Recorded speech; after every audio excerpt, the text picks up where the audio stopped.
Welcome to the Scene Podcast.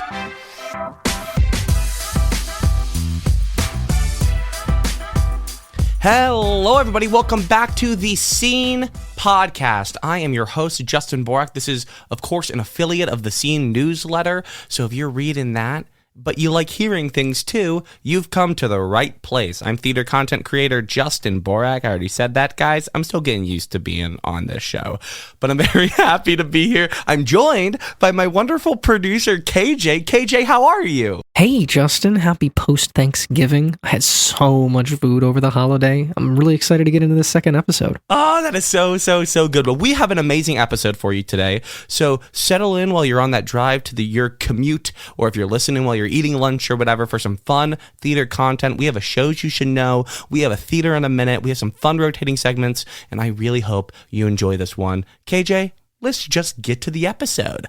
Shows you should know.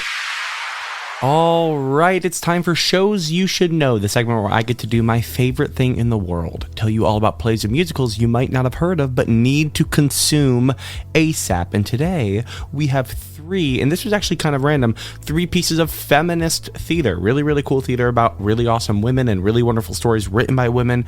Super exciting and cool. This was totally by accident, but I'm so excited to get all of these stories across to y'all. Okay, so first off is one of my favorite plays, one of the hottest plays right now in colleges and in high school. Well, I guess more in colleges. It has some adult themes in it, but it's just an amazing play. It is John Proctor is the Villain by Kimberly Bellflower. Let me give you the story. At a rural high school in Georgia, a group of lively teens are studying the Crucible while navigating young love, sex ed, and a few school scandals.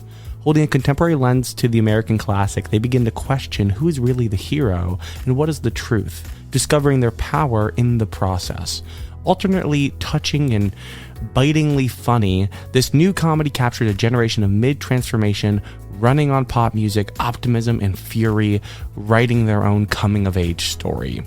John Proctor is the Villain is the incredibly hot, off-the-presses contemporary feminist look at the Crucible, and it is wonderful. It is so funny, it is so smart, it is captivating, and it is one of the strongest titles in all of colleges this year. And I personally cannot wait to see it because I'm going to see it at the University of Pittsburgh in October. I'm so pumped. This play is happening all over the place, and do not miss out. It is perfect for colleges and regional theaters due to, mature themes and adult languages. Maybe not perfect for high schools, but it's 6 women, 3 men.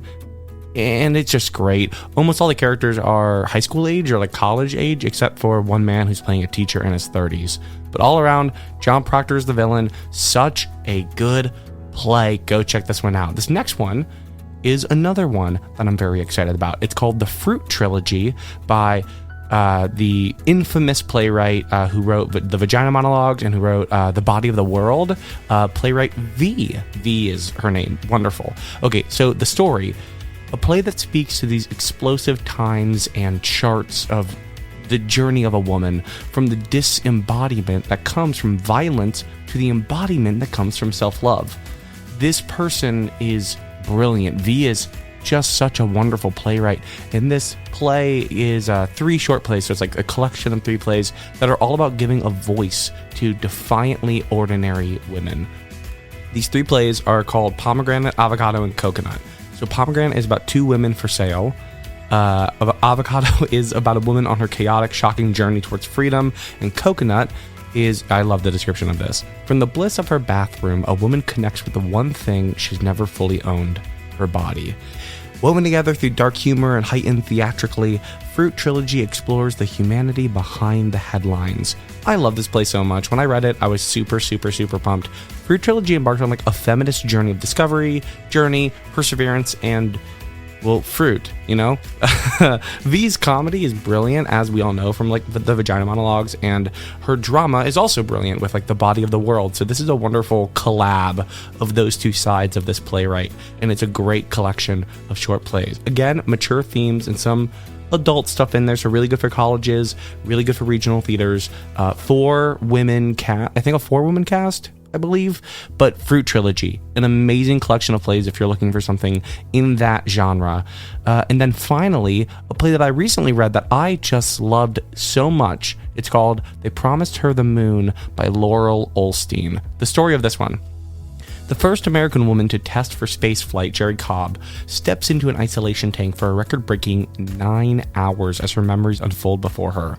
From learning to fly a plane as a child in Oklahoma to testifying in congressional hearings about the under-the-radar all-female Mercury 13 space program, They Promised Her the Moon is a compelling drama about the challenges of sisterhood and fighting for the greater good, based on a true story.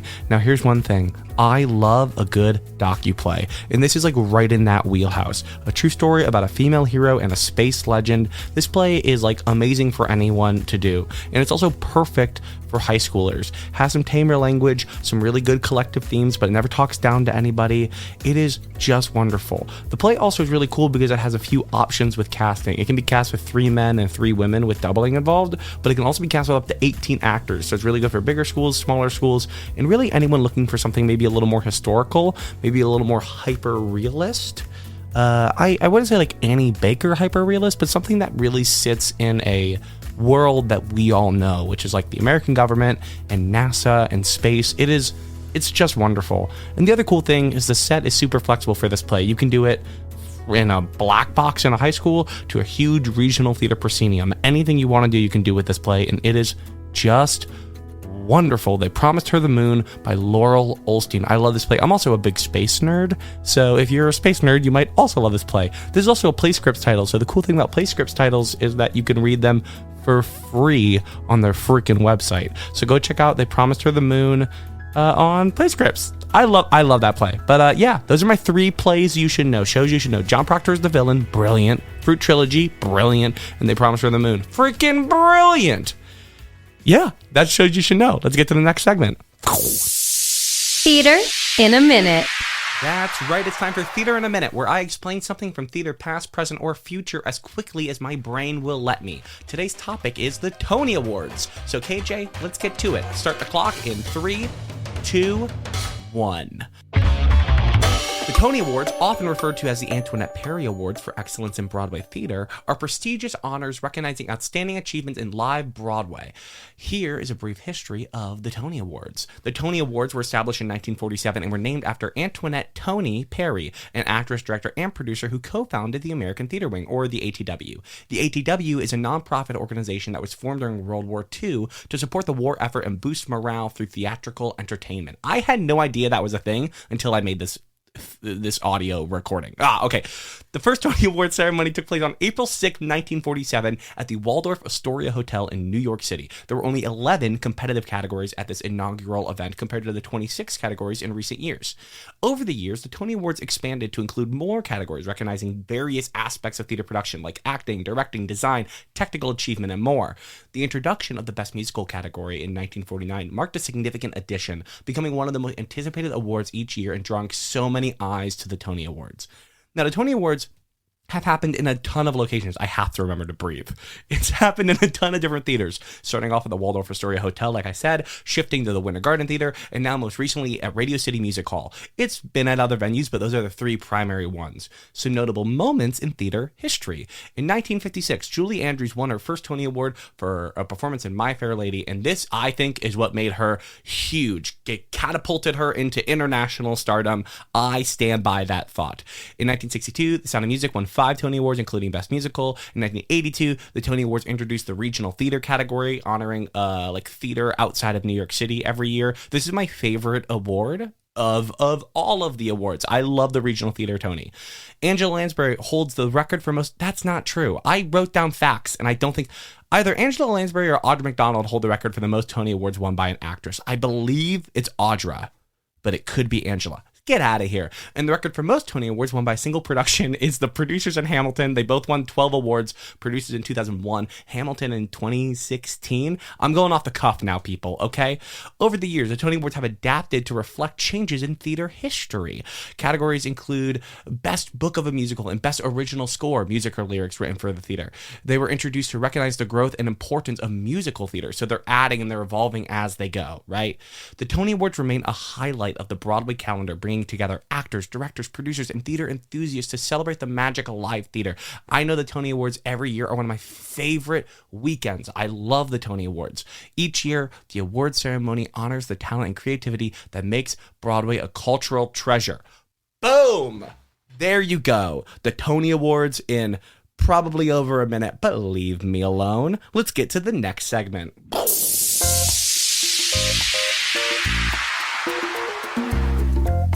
Have you subscribed to Broadway Book Club? Click the link in the show notes to see how you can get your favorite plays straight to your door. Subscribe annually to get new themes each quarter, or choose from our specialty curated collections. What are you waiting for? Head to the show notes for more information on Broadway Book Club. That is right, everybody. It is time for the rotating segment, Regional Theater Roundup. I know what you're wondering. What's Regional Theater Roundup? Well, what is my favorite thing to do in the world? It's not to act. It's not to write. It's not to make this podcast. Those are all probably in the top 5, but my favorite thing, and I'm not kidding, the thing that brings me joy every time is to drive 3 hours and to go see a play. I love it. I love it so much to drive a couple hours and go see a wonderful professional play that changes my life. And it does it every time. And I wanted to make a rotating segment, which is right here, Regional Theater Roundup, where I talk about some of my favorite regional theaters in the country, with the hopes that if you're in the area, if you're within a couple of hours, you can go catch one of their shows, because it's truly just amazing. And today I'm talking about, earnestly, my favorite theater in the country, my number one favorite theater in the country. It is Everyman Theater in Baltimore, Maryland. This theater is beautiful. Everyman Theater, first off, gorgeous. Second off, they have a resident theater company, like the acting company, that is just amazing. It's like a crew of people that love working together. It's wonderful. One of my favorite show I've seen, not in New York, in the last 5 years is The Sound Inside by Adam Rapp, done by Everyman last season. And the two actors were resident actors, and I watched them, I went to see the show, and I watched them bow together and have an earnest, genuine moment where they enjoyed doing the show together so much. And this is just a theater where every show I've seen, I've enjoyed 100% of the time. They did Jump last year, an amazing play, a crazy read, and they made vapes come from the ceiling. They did a new play called Dinner and Cake that one of their resident actors, Twit Thi Pham, wrote, and it was awesome. It was so good. And this year, they do a really cool thing where they have a mix of a ton of stuff in their season, right? So I've never seen A Doll's House. I know, it's sacrilegious. I've never seen A Doll's House in my life. But I saw the adaptation by Joni Schultz, who they also had come and direct this 90-minute adaptation of A Doll's House. It was beautiful. It was amazing. In an interview, Joni Schultz said something along the lines of I wanted to give Torvald a fighting chance. And that's exactly what she does. The end of the play is brilliant. The character development she gives to both Nora and Torvald from this female perspective in this play that is a feminist play, but I don't think Ibsen ever meant for it to be a feminist play, is just wonderful. It made me love A Doll's House, which you don't hear from a lot of 20-somethings in theater, but I loved it. I loved it so much. The rest of their season, are you ready for this? Chinese Lady. So a crazy play. Dial M for Murder's or Christmas Show. So good. Crumbs from the Table of Joy. Anyone who's doing Lynn Nottage makes me the happiest in the world. The Book Club play, which is something I don't know, but I've read. It's a hilarious play that follows Anna and her friends whose book club becomes the subject of a documentary. And it looks awesome. And then they're closing out with I Love a Good Shakespeare, A Midsummer Night's Dream. Or Midsummer Night's Dream. Oh my gosh, I butchered that. Everyman Theater, I think, is one of the greatest theaters in the country. They're doing what regional theaters should be doing, which is creating beautiful art for their community, and they're doing it great in Baltimore. So if you have any chance to go to Baltimore, go there. If you are a adult who can afford expensive tickets, great. If not, I'm pretty sure every single show, the front row on stage right and stage left, are pay what you will. So sometimes I get a nice ticket. Sometimes I rush because they have a rush. But because I'm 3.5 hours away, when I go to a show, usually I just get their pay what you will seats, and I get to pay as much money as I'm able to pay being a graduate student. You know what I mean? Everyman Theater, Baltimore, Maryland, truly my favorite theater in the world. The theaters I'm going to talk about in other regional theater roundups are also wonderful theaters, but Everyman has just been hit after hit after hit, and I'm so proud to be a person who goes there regularly. I'm not kidding. If I was living in Baltimore, I would be a member at this theater. I would be a constant subscriber. Everyman Theater, Baltimore, Maryland, and that is the Regional Theater Roundup. And that's our show. Thank you guys so much for listening to the Scene podcast. I want to thank my amazing producer, KJ. I want to thank the amazing people over at the Scene for letting us make this wonderful show. We hope you have an awesome week. We'll be back next week with obviously a new episode. We'll always be back every week with a version of the Scene newsletter, so make sure you're checking your emails for that. If you want to check out any of my theater content, you can check out my YouTube channel at Justin Borak, or check out my TikTok at Mediocre Jokes for a ton of theater recommendations.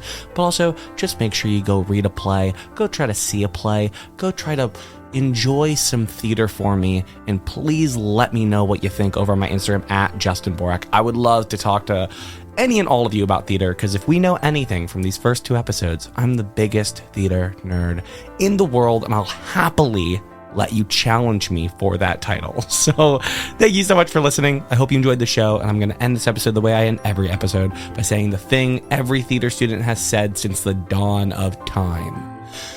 Scene. See you guys next week. The Scene podcast is made possible by our host Justin Borak, our producer and editor KJ Lampar, and our executive producer Zach Dooley. Special thanks to Melissa Klein and Zoe Dick for their special contributions to this episode. Don't forget to follow the show wherever you get your podcasts to stay up to date with our latest theater antics. Thanks again for listening, and we'll see you again next time.